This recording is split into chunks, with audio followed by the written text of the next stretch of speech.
Hi guys, sorry I can't be there to see your final pieces. I'm currently in Perth at the moment for a wedding.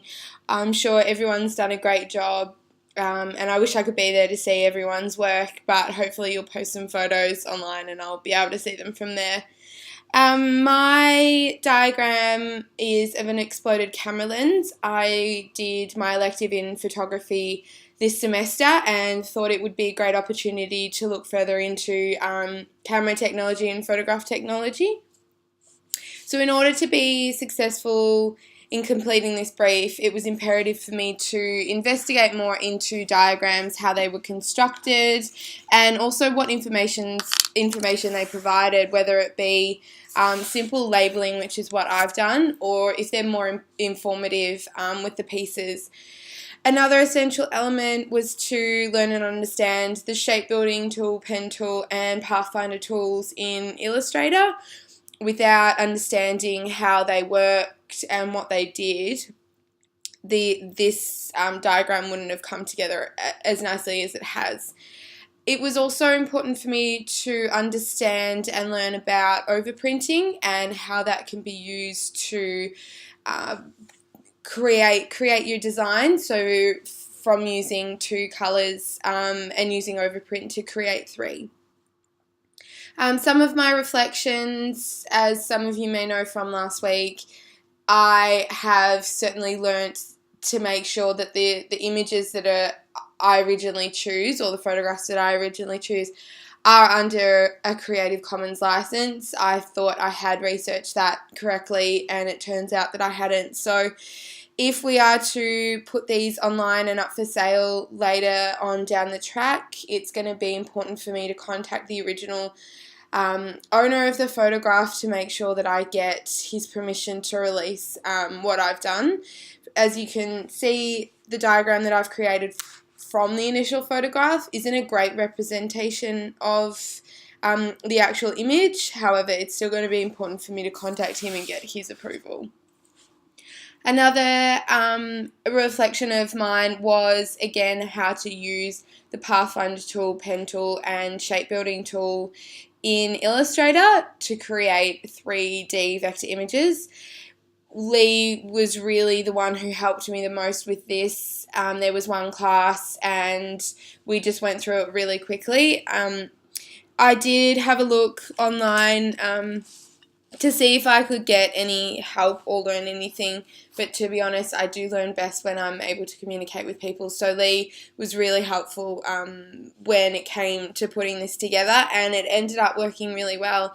Everything's really symmetrical and in line and also to scale. So learning those tools was really imperative to ensure that the diagram looks great.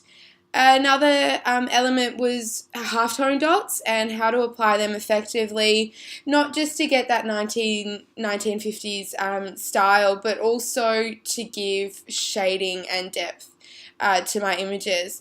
Where the halftone dots are at the moment were just plain colours, and then implementing halftone dots instead of just flat colour ended up lifting up the diagram quite a lot, and again creating quite a lot of depth in that sense.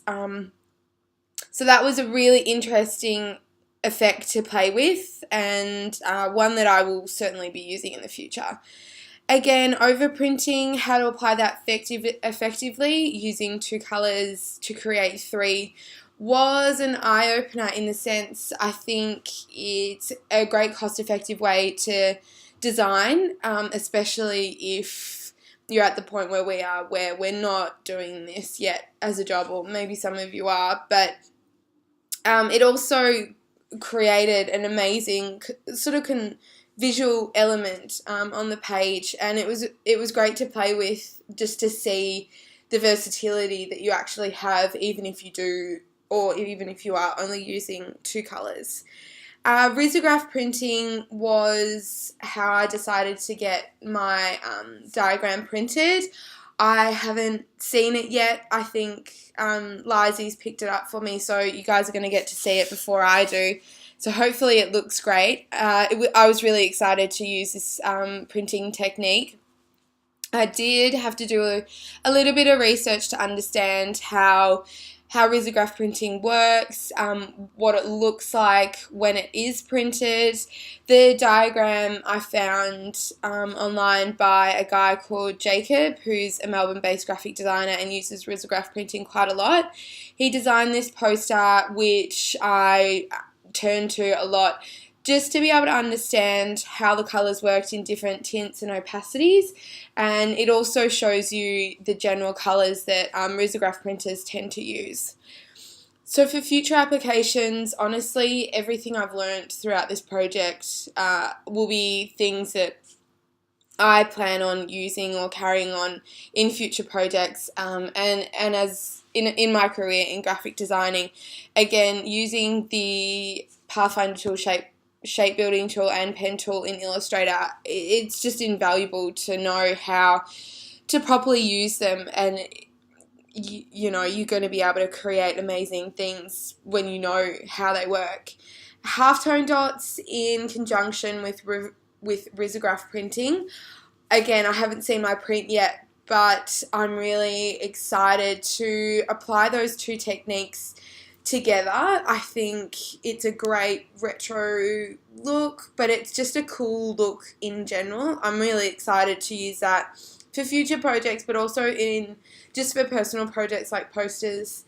I think it's going to be an amazing techniques and styles to use, and I think delving more into that sort of style is going to open my mind up and push me as a graphic designer into something that I wouldn't necessarily have normally looked at straight away. So again, I hope you like the design, and I hope everyone has a great holiday, and I'll see you guys next year. Thanks guys, bye.